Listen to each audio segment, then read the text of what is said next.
बिस्मिल्लाहिर्रहमानिर्रहीम। अस्सलाम वालेकुम। SMTV ग्लोबल के साथ मैं हूं सलमान इकबाल। सबसे पहले एक नज़र हेडलाइंस पर। चेयरमैन पीटीआई के वकला के खिलाफ थाना सिटी अटक में मुकदमा दर्ज। चेयरमैन पीटीआई के वकला शेर अफजल मरवत और उमैर खान न्याजी के खिलाफ थाना सिटी अटक में मुकदमा दर्ज कर लिया गया। दोनों वकला पर कार्य सरकार में मुदाखलत करने पर मुकदमा दर्ज किया गया।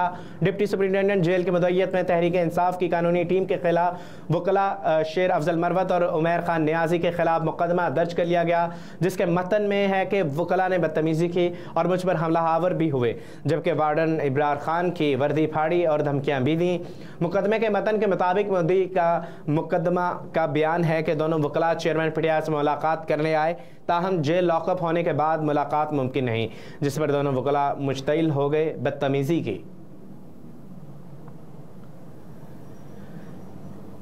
इमरान खान की जेल में एक क्लास की डिमांड गैर कानूनी है। लाहौर इस्तेहकाम पाकिस्तान पार्टी के रहनुमा फयाजुल हसन चौहान ने कहा कि चेयरमैन पीटीआई की अटक जेल में एक क्लास डिमांड गैर कानूनी और गैर मंतकी है। एक बयान में साबिक वज़ीर चौहान ने कहा कि पीटीआई दौरे हुकूमत में एक क्लास ख़त्म कर दी गई। पीटीआई हुकूमत के बनाए गए जेल के कवानीन तब्दील करके खुद एक क्लास ख़त्म कर दी थी।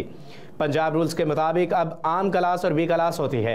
बी क्लास में टीवी, बेड, टेबल, कुर्सी और अखबार की सहूलत है। पार्लिमानी रिपोर्टर्स एसोसिएशन का पैमरा तरमीमी बिल वापस लेने पर तहफ़्फ़ुज़ात का इजहार। इस्लामाबाद पार्लिमानी रिपोर्टर्स एसोसिएशन ने पैमरा तरमीमी बिल 2023 वापस लेने के हुकूमती फैसले पर शदीद तहफ़्फ़ुज़ात का इजहार किया और सेनेट से बिल मंजूरी का मुतालबा किया। पार्लिमानी रिपोर्टर्स एसोसिएशन के वफ़द ने चेयरमैन सेनेट सादिक संजरानी से मुलाकात की, जिसमें पैमरा तरमीमी बिल 2023 वापस लेने के हुकूमती फैसले पर शदीद तहफ़्फ़ुज़ात का इजहार किया और साथ ही सेनेट से बिल को मंजूर कराने का मुतालबा भी किया गया, जिस पर चेयरमैन सेनेट ने कहा कि इस मामले पर हुकूमत से बात करने का कह रहे हैं। इस सिलसिले में वर्किंग जर्नलिस्ट की जानिब से पार्लियामेंट के मरकजी दरवाजे पर एहतजाज भी रिकॉर्ड किया गया और सहाफ़ियों ने कौमी असम्बली के इजलास के दौरान प्रेस गैलरी से भी वॉक आउट भी किया।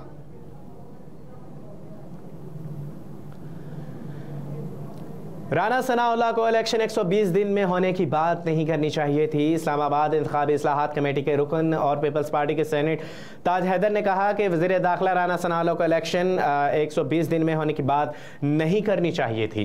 ताज हैदर ने कहा कि वज़ीर दाखिला राना सनाउल्लाह को यह बात करनी चाहिए कि इलेक्शन आइनी तौर पर 90 दिन में होने चाहिए, ताकि इलेक्शन कमीशन पर प्रेशर बरकरार रहे कि 90 दिन में इलेक्शन करवाने चाहिए। दूसरी जानिब मुस्लिम लीग नून के सेनेटर अफनानुल्लाह ने कहा कि वो 120 दिन में इलेक्शन की बात ज़रूर हुई, मगर वो नई हल्काबंदियों की वजह से की गई, मगर मैं 90 दिन में इलेक्शन का हामी हूँ।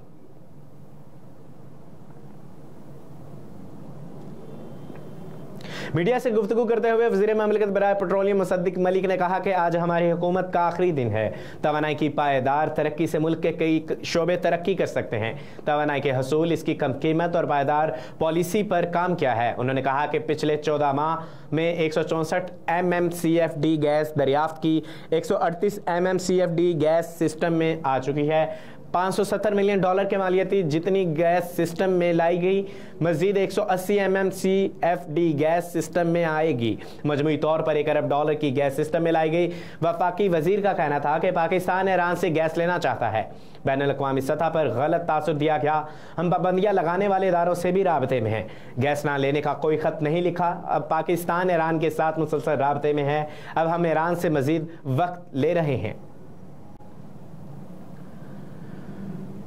फाशिस्ट हुकूमत ने अब वकला को टारगेट करना शुरू कर दिया। फ़रख हबीब पाकिस्तान तहरीक इंसाफ के रहनुमा और साबिक मेंबर कौमी असम्बली फ़रख हबीब ने कहा कि फाशिस्ट हुकूमत ने अब वकला को टारगेट करना शुरू कर दिया है। अपने ट्वीट में चेयरमैन पीटीआई इमरान खान के वकला को हरासा करने पर रद्द-ए-अमल का इजहार करते हुए फ़रख हबीब का कहना था कि शेर अफजल मरवत और उमैर न्यासी पर एक जाली और भूडी FIR ज़िला अटक में दर्ज करवा दी गई कि फाशिस्ट हुकूमत ने अब वकला को भी टारगेट करना शुरू कर दिया। रहनुमा पीटीआई ने कहा कि वो वकला जो इमरान खान की मुकदमात की पैरवी कर रहे हैं, वो किसी जंगल के कानून की तस्लीम नहीं करते। मुल्क भर की bar councils, high court bar associations, supreme court bar association, Pakistan bar council को इस पर एहतजाज रिकॉर्ड करवाना चाहिए। उन्होंने मजीद कहा कि अगर मुकदमात की पैरवी करने वाले वकला को प्रोफेशनल ड्यूटी में रुकावट डाली जाएगी तो इस पर बार एसोसिएशंस खामोश नहीं रहना चाहते। लतीफ़ खौसा के घर पर फायरिंग, अजीज़ भंडारी का अगवा, नईम पंजोथा को FIA की तहकीकात में हस्बे बेजा रखना, ख्वाजा आरिफ को FIA का नोटिस, शेर अफजल और उमर न्याजी पर जाली FIR सब इंतकामी और हरासगी के इक़दामात हैं। नेपरा ने कराची के सारिफिन के लिए बिजली की कीमत में ₹2.31 का इजाफा कर दिया। माहाना ईंधन की कीमत में ₹2.31 फी यूनिट इजाफे की मंजूरी के बाद कराची के बिजली सारिफिन बिजली पर बम गिरा दिया गया। तफसीलात के मुताबिक national electric power regulatory authority ने एक माह के लिए बिजली की कीमतों में इजाफे का नोटिफिकेशन जारी कर दिया कि इलेक्ट्रिक ने ₹2.34 फी यूनिट इजाफे की दरख्वास्त की थी। नोटिफिकेशन में कहा गया कि इजाफे का इतलाक कराची के अवाम के माह अगस्त के बिलों पर होगा। इसका इतलाक लाइफ लाइन और इलेक्ट्रिक गाड़ियों के चार्जिंग स्टेशनों के अलावा तमाम इलेक्ट्रिक सार्फिन पर होगा। नेपरा अथॉरिटी ने 26 जुलाई को फ्यूल प्राइस एडजस्टमेंट से मुतल्लिक समाअत की कि इलेक्ट्रिक के बाद हुकूमत ने ज़ेर इंतज़ाम चलने वाले डिस्कॉस के सारिफिन भी हाईवे वोल्टेज का झटका दिया है, क्योंकि सारिफिन के लिए बिजली की कीमत में ₹1.81 फी यूनिट का इजाफा किया गया। पाकिस्तान का मुस्तकबिल डिजिटल टेक्नोलॉजी से मुताबिकत पैदा करने में है। वफाकी वज़ीर मनसूबाबंदी तरक्की प्रोफेसर एहसन इकबाल ने कहा कि पाकिस्तान का मुस्तकबिल डिजिटल टेक्नोलॉजी से मुताबिकत पैदा करने में है। डिजिटल टेक्नोलॉजी में सरमायाकारी को सहल बनाने के लिए 5 अरब रुपए का सरमाया मुख्तस किया गया है। इन ख्यालात का इज़हार उन्होंने बुध को वेंचर कैपिटल फंड के इफ्तिताह के मौका पर तकरीब से खिताब करते हुए किया। उन्होंने कहा कि वेंचर कैपिटल फंड का मकसद पाकिस्तान में सरमायाकारी के फ़रोग़ के लिए एक साजगार माहौल पैदा करना है। हमारे लिए सबसे बड़ा चैलेंज माशी ब्रेन हेमरेज को ठीक करना है। वफाकी वज़ीर ने कहा कि आज पूरी दुनिया में लोग CPEC फेज़ 2 और ISFC की बातें कर रहे हैं। पाकिस्तान का मुस्तकबिल डिजिटल टेक्नोलॉजी से मुताबिकत पैदा करने में है। उन्होंने कहा कि डिजिटल टेक्नोलॉजी में सरमायाकारी को सहल बनाने के लिए 5 अरब रुपए का वेंचर कैपिटल मुख्तस किया गया है। तरक्की के सफ़र को जारी रखने के लिए हमारे निजी शोबे में सलाहियत मौजूद है। एहसन इकबाल ने कहा कि निजी शोबे यूनिवर्सिटियों के साथ इंडस्ट्री एकेडमियाँ राब्ते में हैं और इतलाक़ी तहकीक के ज़रिए तरक्की की राह हमवार करेंगे और बरामदात के बढ़ाए बगैर तरक्की मुमकिन नहीं।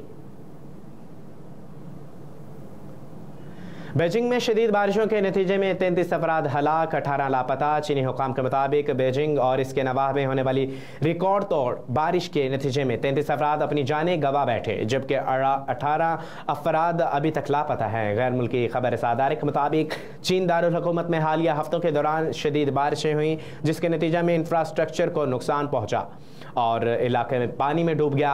हुकाम के मुताबिक बारिशों में 33 अफराद की मौत वाक़या हुई। बीजिंग के नायब मेयर शालिन माओ ने एक प्रेस कॉन्फ्रेंस में कहा कि ड्यूटी अंजाम देते हुए अहलकारों और बदकिस्मत सैलाब मुतासरीन की आमद पर अफसोस है। और बीजिंग ने इससे कबल जुमा के रोज़ ऐलान किया था कि गुज़िश्ता माह के दौरान तूफ़ान और बारिशों के सबब 147 अफराद लापता या मौत के मुँह में चले गए।